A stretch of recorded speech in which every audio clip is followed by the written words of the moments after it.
On va s'attacher à répondre à vos questions tant qu'on puisse le faire en séance. Sur le Creusot, vous avez dit à un moment que vous réformeriez votre système de contrôle.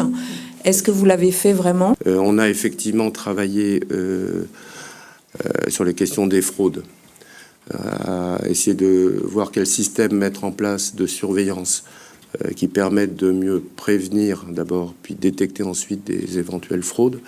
Donc il y a un projet de plan qui en est sorti, qui a été présenté au comité à la transparence et à l'information sur la sécurité nucléaire, qui a fait l'objet de premières réunions techniques avec les exploitants concernés et les fabricants concernés, qui est en cours de dialogue technique et qui, je l'espère, devrait pouvoir sortir dans les tout prochains mois, moyennant toutes ces discussions. C'est un système entier qu'il faut adapter.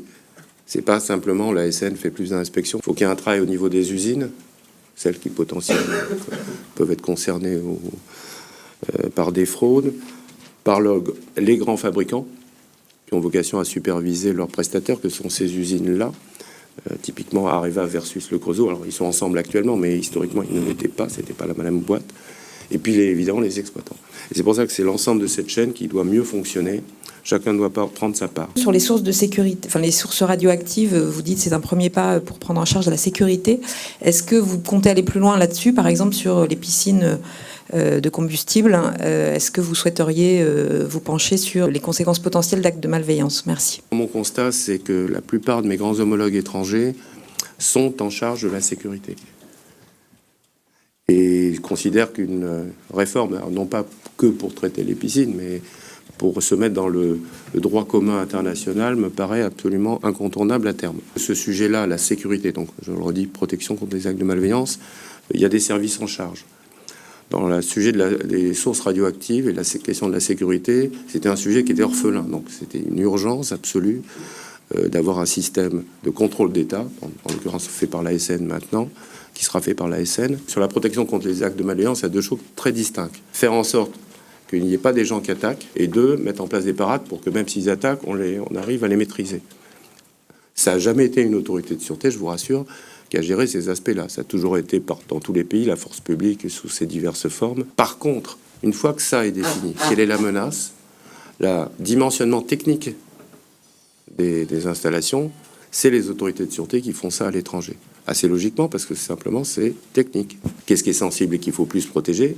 C'est fondamentalement des sujets techniques. Et c'est pour ça que c'est les autorités de sûreté, qui sont des autorités fondamentalement techniques, qui gèrent ça à l'étranger. J'ai une question concernant Flamanville et le calendrier. Vous aviez parlé de calendrier serré il y a quelques mois de cela. Est-ce que vous considérez toujours que le calendrier est serré et auquel cas, pourquoi? Et qu'est-ce qui va se passer avant le démarrage aussi de cette EPR? Il y a un calendrier industriel, ce qui est tout à fait normal. Le calendrier, il sera ce qu'il sera, parce qu'in fine, la mise en service de l'installation est soumise à notre autorisation. On dira oui quand on estimera être en mesure de dire oui.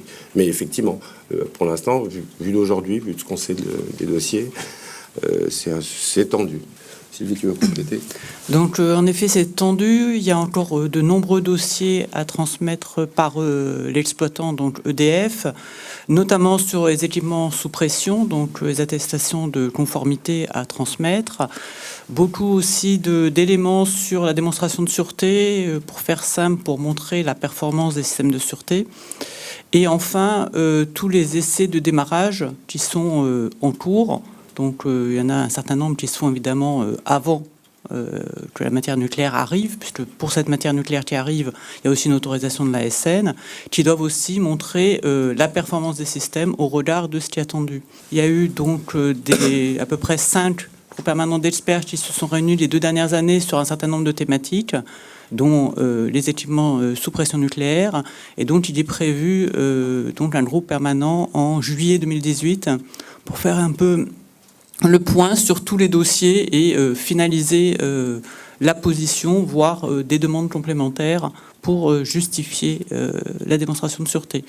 Donc la demande d'autorisation comporte 2 phases.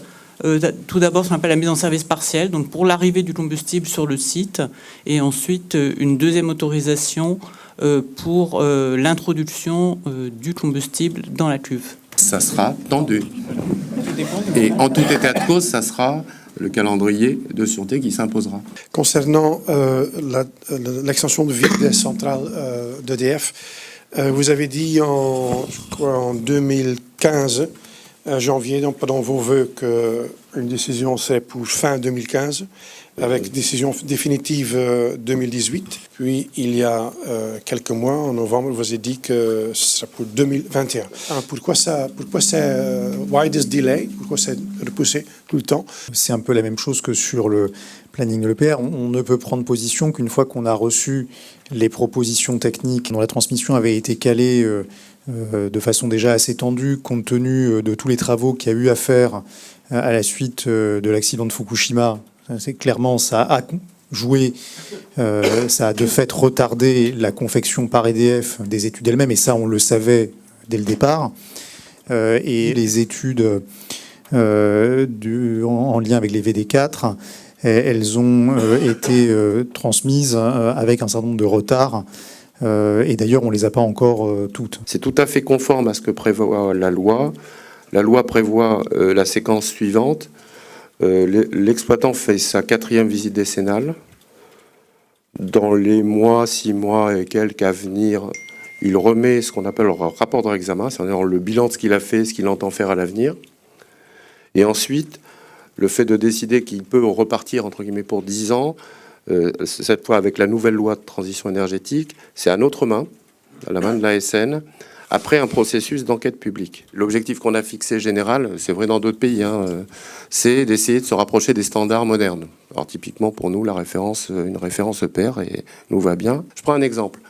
L'EPR, en cas d'accident grave, de fusion du cœur, sous la cuve, il y a un récupérateur de cœur fondu, un core catcher. Donc on a posé la question à EDF sur les tranches existantes qui n'ont pas de core catcher, de récupérateur de corium. Que pouvez-vous faire pour assurer la même fonction? Alors, la question à poser est simple. La réponse technique, elle est compliquée. Et des questions comme ça, je le redis, il y en a 4-5, il n'y en a pas 100. Mais il y en a 4-5, et elles sont toutes du même acabit. Il me reste à vous remercier.